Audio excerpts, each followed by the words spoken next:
Hello, fellas and filleritas. So at this point, you probably see my fight, and if not, I posted on the video before this, so go check that out. It was a heck of a fight. I had I had a couple firsts in that fight. First time I've ever taken mount. First time I've ever had back mount. I actively chose not to submit him. It was my 20th knockout. If I TKO'd him, I wanted that. I wanted that number 20, so that was kind of cool. And I threw kicks. I threw hard kicks. You look at those, I buckled him a couple times. I had a moment, I wanted to suplex him, but he was a little too big for that. Things I didn't do in the fight, but wish I would have. I wanted to jab more. I really went out there without the intention of taking him down. Taking him down was, I just knew I'd be able to do it. I said, hey, if I'm not winning, if he lands something, then I'm going to take him down and just write him out, because I knew that would be good. Well, by write him out, I mean punch him into oblivion. What I intended on doing is just jabbing and jabbing and jabbing, making him cover up, get his back to the cage and beat him up a little bit. What I wasn't expecting, though, was exactly how well he used his weight. When I would jab, it didn't stop him. He kept falling, walking, crowding me back onto the fence. That first round, my back was on the fence. It was difficult to spin him. At this point, y'all know I have some of the best takedown defense in UFC history. I think I'm ranked number 4 or 5 out of every weight class, which is amazing. So I wasn't worried about him taking me down. I just didn't want my back against the cage for so long. And he was such a big fella. I finally got him, started working the takedown, and started just working the ground and pound. I didn't get quite as much of it as I would have liked, but I busted him up, cut him a little bit, swolled his eyes shut, and most of that happened from the ground. But what I wanted to work on more in that fight is I wanted to get that jab down, really work that jab work to the outside. I do feel my footwork has never looked better. I do feel that I slipped some stuff like a professional boxer. Like, I think I impressed boxers with my performance. My ground and pound was decent. I got to get meaner. Jesse Taylor is some of the meanest ground and pound I've ever had or I ever felt, and I got to get more like him. When he gets on top, he just mauls you. I guess what I really wanted to share with you today was my warm-up and what I did backstage.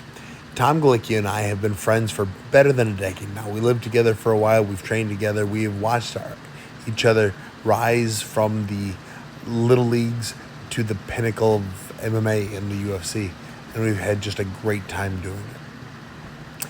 Now, he lives in Chattanooga, and I get to coach at his gym on Wednesdays. He doesn't hold mitts for me very often, but we do grapple. We do a lot of stuff like that. And because it was a fairly local show, and he has cornered me many times, I asked him if he would pop in that corner and help run it. And he, of course, said, yes, Sam, I'll take care of you. And that he did. I then asked Justin Danger Nunley if he would do the same. And he said, yes, Sam, I got you.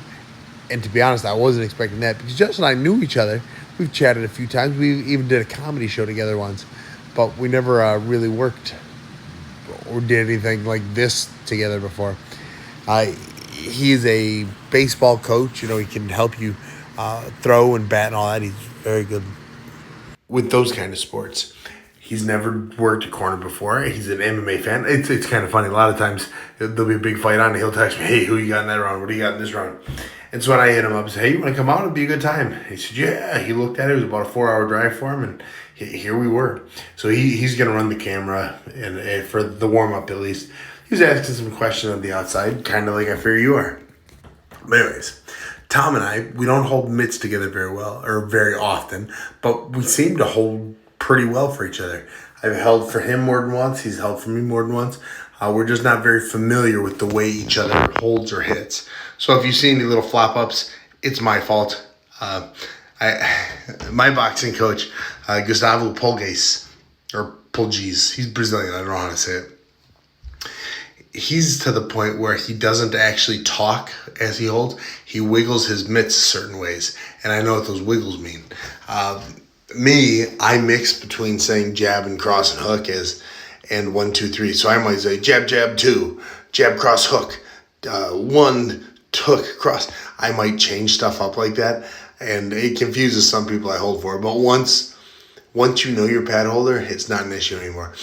Hey, and for those of you that made it this far in the video, I know it's just me talking and you watching me warm up in the background. I want you to, in the comments, write the keyword pineapple. If you write that, you'll be entered to win and a signed autographed photo of myself.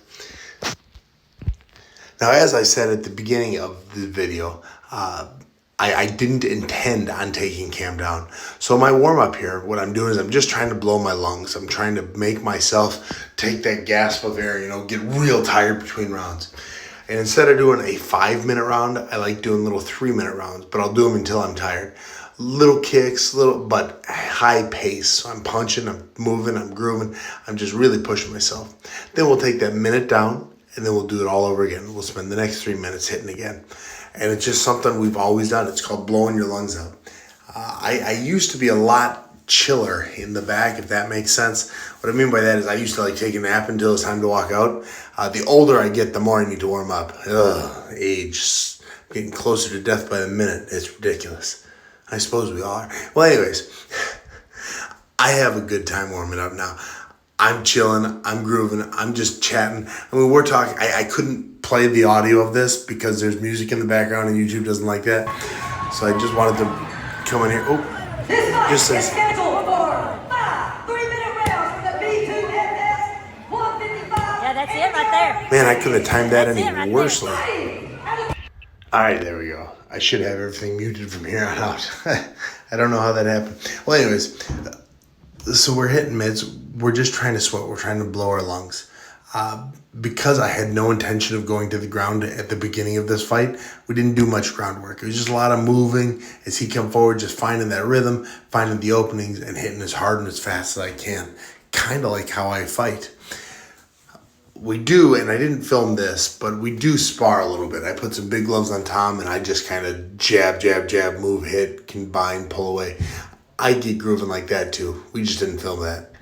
So there is science out there that says blowing your lungs is great. I don't know what the science is exactly, but I know I've tested it blowing them and not blowing them. And blowing my lungs, I feel way much better. A lot of times, if you just kind of walk into a sparring or exercise bout without any warm-up, you get tired quick. Your heart races, your breathing increases, and it's hard to recover from it. So most of us fighters, backstage, we just blast ourselves. We go as hard as we can for short little spurts, and then we can rest before our fight. Then we can just think of little things, work on the little drill, little positioning, little stuff like that. Then by the time we get into the cage, it's a whole new fight. It's a whole new thing. We're just ready to go.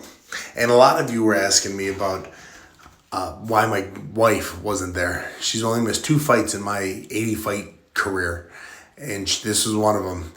I couldn't find anyone to fight me. I accepted 9, 10, 11 different fights from around the world, around the country. Nobody would take it. That's why I ended up fighting heavyweight. When the fight was offered, my wife had a bridal shower for her brother that she had to go to. There was just nothing she could do to get out of it, and I couldn't ask her to do it, so we had to miss this one. It broke both of our hearts, but it's what we had to do. And here's me stretching. I usually do a pretty good handstand. Oh, and by the way, I lied earlier. The passcode is not pineapple. The passcode is McKee is the greatest corner ever.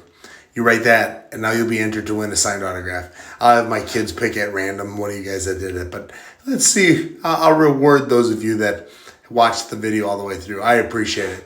Remember, new passcode is McKee is the greatest corner ever. Tom's way up there, though. Thanks for watching, guys.